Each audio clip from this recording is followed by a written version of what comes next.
Hello అండి, నమస్తే. Kitchen సింక్లో గిన్నెలు క్లీన్ చేస్తున్నప్పుడు వాటర్ బ్లాకేజ్ సమస్య అయిందనుకోండి, గిన్నెలు క్లీన్ చేసే దాని పని కంటే కూడా ఈ పనే ఇబ్బందిగా అనిపిస్తుంది. వాటర్ బాటిల్ని ఇలా ముందడి భాగాన్ని కట్ చేసుకోవాలండి. నేను చిన్న సైజు వాటర్ బాటిల్ని తీసుకున్నాను. మీరు కొద్దిగా పెద్ద సైజు ఉండే బాటిల్ని కట్ చేసుకున్నాక పొడవైన స్టిక్ కానీ దాని వెనుక ఇలా స్పూన్ సహాయంతో మనము ఎక్కడైతే హోల్ ఉందో ఆ ప్లేస్లో ఇలా బాటిల్తో 2-3 టైమ్స్ పాటు బాగా అటు ఇటు తిప్పుతూ అనేసామనుకోండి, వాటర్ బ్లాకేజ్ సమస్య అనేది పూర్తిగా పోతుందండి. కొద్దిగా వాటర్ అనేది ఇలా పూర్తిగా వెళ్ళిపోతాయి. అప్పుడు మన పని కూడా చాలా సులువైపోతుంది. మరొక యూస్ఫుల్ టిప్, ఆయిల్ క్యాన్స్ కానీ ఆయిల్ బాటిల్స్ ఏవైనా సరేనండి, ప్రతిరోజు మనము వంటల్లో యూజ్ చేయటం వలన ఆయిల్ అంతా పక్కన పడి జిడ్డుగా తయారవుతుందండి. క్లీన్ చేసేటప్పుడు కూడా మనకి చాలా ఇబ్బంది పడతాం కదా. క్లీన్ చేసుకోవటం కూడా చాలా సులువుగా క్లీన్ చేసుకోవాలంటే మన ఇంట్లో వేస్ట్గా ఉన్న మాస్క్ ఉంటుంది కదండి, దాన్ని 2 సైడ్స్ కూడా సీజర్తో కట్ చేసుకోవాలి. ఇలా కట్ చేసుకోవటం వలన ఇది పూర్తిగా ఓపెన్ అవుతుందండి. ఇప్పుడు ఈ మాస్క్ను ఆయిల్ క్యాన్కి కానీ ఆయిల్ బాటిల్కి వేసేయాలి. ఇలా వేసేయటం వలన ఆయిల్ అంతా కూడా ఈ మాస్క్ పైనే పడటం వలన జిడ్డు క్లీన్ చేసుకోవడం కూడా చాలా ఈజీ అవుతుందండి. కింద మీకు ఓపెన్ ఉంది అనుకుంటే మాస్క్ను 1 సైడ్ మాత్రమే కట్ చేసుకొని కూడా వేసుకోవచ్చు. దీనివల్ల కింద కూడా ఆయిల్ అనేది అంటకుండా ఉంటుంది. నేనైతే ఇక్కడ సెల్ ఫోన్ యొక్క బాక్స్లు వస్తాయి కదండి, మందంగా ఉంటాయి. లేదా మీరు స్వీట్ బాక్స్ అయినా సరే ఏదైనా కార్డ్బోర్డ్ బాక్స్ని తీసుకొని ఈ ఆయిల్ క్యాన్ కానీ లేదా మన ఇంట్లో ఉండే నెయ్యి బాక్సులు ఉంటాయి కదా, వాటన్నిటిని కూడా ఇలా బాక్స్లో పెట్టుకోవటం వలన ఫ్లోర్కి కూడా కింద జిడ్డు అంటుకోకుండా ఉంటుంది. ఒక కార్డ్బోర్డ్ రోల్ని తీసుకొని సీజర్తో కొద్దిగా గ్యాప్ ఇచ్చుకుంటూ కట్ చేసుకోవాలి. మీకు ఏ సైజులో కావాలనుకుంటే ఆ సైజులో కట్ చేసుకోవచ్చండి.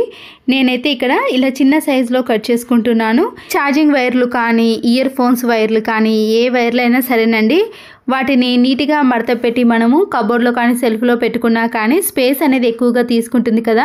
కార్డ్బోర్డ్ రోల్ మధ్యలో పెట్టేసామనుకోండి, చూడ్డానికి నీట్గా కనబడతాయి. అంతే కదండి, బయటకు మనం ఎక్కడికైనా వీటిని తీసుకెళ్ళాలన్నప్పుడు డైరెక్ట్గా అలా పెట్టేయకుండా ఇలా కార్డ్బోర్డ్ రోల్లో పెట్టేసామనుకోండి, మన హ్యాండ్ బ్యాగ్లో కానీ లేదా మన లగేజ్ బ్యాగ్లో పెట్టుకొని ఈజీగా ఎక్కడికైనా తీసుకెళ్ళవచ్చు. ఇల్లంతా కూడా మంచి సువాసన రావాలి అంటే జవ్వాదు పౌడర్ ఉంటుందండి. ఇది అన్ని కిరాణం స్టోర్లో అవైలబుల్గా దొరుకుతుంది. దీంట్లో నుంచి కొద్దిగా తీసుకొని దీపారాధన చేసిన తర్వాత దీపాలలో కొద్దిగా వేసామనుకోండి, ఇల్లంతా కూడా మంచి సువాసన అనేది వస్తుంది. ఒక చిన్న బౌల్ని కానీ లేదా ఇలాంటి ప్లేట్ని తీసుకున్నాక వైట్ వెనిగర్ ఉంటుంది కదండి, దాన్ని కొద్దిగా వేసేయండి. హారతి కర్పూరం బిళ్ళను 1 కానీ 2 కానీ తీసుకొని ఈ వెనిగర్లో దీన్ని పొడిగా చేసి ఈ వెనిగర్లో పూర్తిగా కలిసేటట్టు కలుపుకోవాలి. కాటన్ ఉంటుంది కదండి, ఆ కాటన్ని ఇలా రౌండ్గా బాల్స్ లాగా ప్రిపేర్ చేసి మనం తీసుకున్న మిశ్రమంలో పూర్తిగా తడిసేటట్టు దీన్ని వేయాలి. ఇలా తడిసిన దాన్ని కబోర్డ్లో కానీ సెల్ఫ్లో కానీ కిచెన్లో కానీ ఎక్కడైనా సరేనండి, బొద్దింకలు బల్లులు ఎక్కువగా తిరుగుతున్నాయి ప్లేస్లో వీటిని పెట్టేసామనుకోండి, ఈ ఘాటైన స్మెల్కి బొద్దింకలు కానీ బల్లులు కానీ అస్సలకే దరిచేరవండి. బొద్దింకలను చంపడానికి కెమికల్స్ని వాడటం కంటే ఇంట్లో సురక్షితమైనవి వాడటం చాలా మంచిదండి. చిన్నపిల్లలు ఉన్నప్పుడు ఇలాంటివి మాత్రమే వాడాలి. మరొక యూస్ఫుల్ టిప్, కొద్దిగా పొడవైన కార్డ్బోర్డ్ రోల్ని తీసుకున్నానండి. అలాగే ఒక బెలూన్ని కూడా తీసుకోవాలి. బెలూన్ని ఇలా వీడియోలో చూపించిన మాదిరిగా కింది భాగాన కాకుండా మనము కొద్దిగా పై వరకు మాత్రమే కట్ చేసుకోవాలండి. కార్డ్బోర్డ్ రోల్కి సరిపడే విధంగా చూసి కట్ చేసుకోండి, లేదంటే చిన్నగా కట్ చేసుకోవద్దు ముందుగానే. ఇక్కడ లూజ్ అవుతుంది కాబట్టి మరొకసారి నేను ఈ బెలూన్ని ఇలా పై వరకు కూడా కట్ చేసుకుంటున్నాను. ఒకవేళ మీ దగ్గర కార్డ్బోర్డ్ రోల్ లేనప్పుడు టీ తాగే కప్పులు ఉంటాయి కదండి, ప్లాస్టిక్ కప్పులు, వాటినైనా తీసుకోవచ్చు. నేను ఇక్కడ బెలూన్ని ఈ కార్డ్బోర్డ్ రోల్కి పెట్టేసిన తర్వాత అది ఊడిపోకుండా ఉండటానికి దాని చుట్టూ కూడా ఒక ప్లాస్టర్ని కానీ లేదా ఏదైనా గమ్ముతో కానీ అతికించేసుకోవచ్చు. పైన ఉన్న కార్డ్బోర్డ్ రోల్ చూడడానికి ఇబ్బందిగా ఉన్నవారైతే ఇలా డిజైన్ కవర్ని కానీ లేదా మీకు నచ్చిన పేపర్ని కానీ అతికించేసుకోండి. ఇలా అతికించుకున్న తర్వాత మరొకసారి ప్లాస్టర్ని కూడా వేస్తున్నానండి. బెలూన్ కింది భాగాన ఇలా రౌండ్గా తిప్పేసి ఒక ముడిని వేసుకోండి. ఇంట్లో డిజైన్ పేపర్స్ కానీ ఇలాంటి కలర్ పేపర్స్ లేదా పిల్లల యొక్క నోట్బుక్స్ పాతవి ఉంటాయి కదండి, వాటన్నిటిని కూడా ఇలా చిన్న చిన్న పీసెస్గా కట్ చేసి ఈ కార్డ్బోర్డ్ రోల్ మధ్యలో పెట్టేసేయండి. బర్త్డే పార్టీలకు ఇలాంటి వాటిని యూజ్ చేస్తాం కదండి. ఇంట్లోనే చాలా తక్కువ ప్రైస్తో మనము ఈజీగా ప్రిపేర్ చేసుకోవచ్చండి. మనం వేసిన పేపర్స్ అనేవి ఇంకా ఎక్కువగా పైకి ఎగరాలి అంటే కొన్ని మాత్రమే వేసామనుకోండి, చాలా ఈజీగా అన్నీ కూడా బయటికి వచ్చేసాయి. నేను ముందుగానే ఇలా ఎక్కువగా పెట్టేశాను కదండి, అలా కాకుండా కొన్ని పేపర్స్ వేశారనుకోండి, ఎంతవరకైనా పైనకి ఈ పేపర్స్ అనేవి ఎగురుతాయి. చూసారు కదండి, ఇలా బర్త్డే ఫంక్షన్స్కి కానీ ఏదైనా పార్టీలకు మనము ఇంట్లోనే ఇలా ప్రిపేర్ చేసుకోండి. ప్లీజ్ అండి, నచ్చితే మాత్రం ఒక్క లైక్ చేయండి. మరొక యూస్ఫుల్ టిప్, బ్రెడ్ ప్యాకెట్ తెచ్చుకున్న తర్వాత దాంట్లో మిగిలిన బ్రెడ్ స్లైసెస్ అలాగే ఉన్నాయనుకోండి, గాలికి అవి ఇంకా గట్టి పడతాయి కదా. బ్రెడ్ ప్యాకెట్ని ఇలా వీడియోలో చూపించిన మాదిరిగా రౌండ్గా మలుచుకున్న తర్వాత చివరి కొన భాగాన్ని ఇలా రివర్స్లో తీసేసి ఫ్రిడ్జ్లో కానీ లేదా బయట అలాగే పెట్టేసినా సరేనండి, గట్టి పడకుండా బ్రెడ్స్ అనేవి చాలా మెత్తగా మృదువుగా ఉంటాయి. పిల్లల యొక్క వాటర్ బాటిల్స్ కానీ ఆయిల్ క్యాన్స్ కానీ ఏవైనా సరేనండి, మనము క్లీన్ చేసిన తర్వాత అలాగే పెట్టేసామనుకోండి, దాంట్లో ఉండే స్మెల్ కానీ లేదా వాటర్ అనేవి పూర్తిగా ఆరిపోవు కదా. ఇలాంటి గరిటె స్పూన్ కానీ లేదా వుడ్ స్పూన్ని తీసుకొని రివర్స్లో బాటిల్ని పెట్టేసామనుకోండి, దాంట్లో ఉండే వాటర్ అనేవి పూర్తిగా వచ్చేసాయి.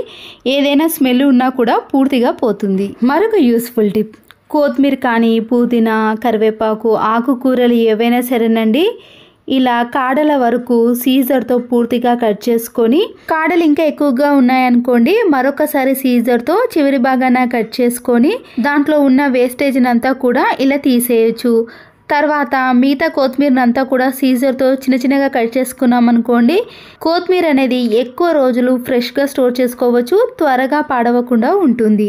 మరొక యూస్ఫుల్ టిప్, చపాతీ పిండిని కానీ పూరి పిండిని ఇలా సాఫ్ట్గా తడుపుకున్న తర్వాత ఆయిల్ ప్యాకెట్స్ ఉంటాయి కదండి, ఆయిల్ కవర్ని పడేయకుండా ఇలా సీజర్తో పూర్తిగా కట్ చేసుకున్నాక ఇలా ఒకవైపు మాత్రమే ఓపెన్ చేసుకున్నాక దాంట్లో ఎంతో కొద్దిగా ఆయిల్ ఉంటుంది కాబట్టి ఇలా బాల్స్ లాగా ప్రిపేర్ చేసుకున్న పూరీలను ఒక్కొక్కటిగా ఇందులో పెట్టేసి ఇలా వీడియోలో చూపించిన మాదిరిగా, పూరీలు అనేవి చిన్నగా ఉంటాయి కాబట్టి నేను ఈ కవర్నే దీనిపైన వేసి ఇలా చెంబుతో వెడల్పుగా ఉన్న గిన్నెతో ప్రెస్ చేస్తే సరిపోతుందండి. ఒకవేళ మీరు చపాతీలు చేసుకోవాలి అనుకుంటే మరొక కవర్ని దీనిపైన వేసి ఇలా చెంబుతో ప్రెస్ చేస్తే సరిపోతుంది.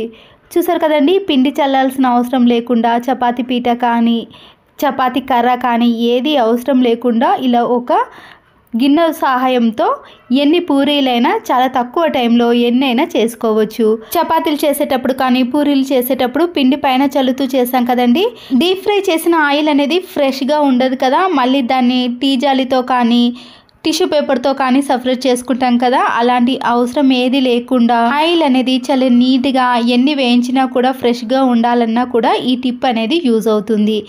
ఎన్ని పూరీలైనా సరేనండి, ఎవరి సహాయం లేకుండా చిటికెలో చేసుకోవచ్చు. ఇలా చేసిన పూరీలు కూడా మృదువుగా ఎన్ని రోజులైనా సాఫ్ట్గానే ఉంటాయండి.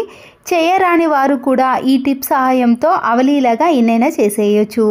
ఇప్పుడు డీప్ ఫ్రైకి ఇలా ఆయిల్ పెట్టినాక పూరి వేసి చూపిస్తున్నాను చూడండి, పొంగుతూ వస్తాయి. 2 days అయినా మీరు హాట్ బాక్స్లో పెట్టకపోయినా ఏదైనా టిఫిన్ బాక్స్లో పెట్టినా కూడా ఈ పూరీలు అనేవి ఇంకా మృదువుగానే ఉంటాయి. పూరీలే కాదండి, చపాతీలను కూడా ఇదే ప్రాసెస్లో ఈజీగా చేసుకోవచ్చు. ఈ పూరీలను చేసేటప్పుడు ఆయిల్ పెట్టి చేసాం కాబట్టి ఆయిల్ కూడా ఎక్కువగా పీల్చుకోదండి. పిండి వేసి పూరీలు చేసిన దానికంటే కూడా చాలా తక్కువగా పీల్చుకుంటుంది. అంతేనండి, ఈ పూరీలు చూసారు కదండి, కొద్దిసేపైన తర్వాత కూడా ఇలా సాఫ్ట్గానే ఉన్నాయి. ఈ వీడియో నచ్చితే మీరు తప్పకుండా ఒక లైక్ చేసి మీ ఫ్రెండ్స్కి కానీ రిలేటివ్స్కి షేర్ చేయండి. మరో యూస్ఫుల్ వీడియోతో మళ్ళీ కలుద్దాం. Thanks for watching.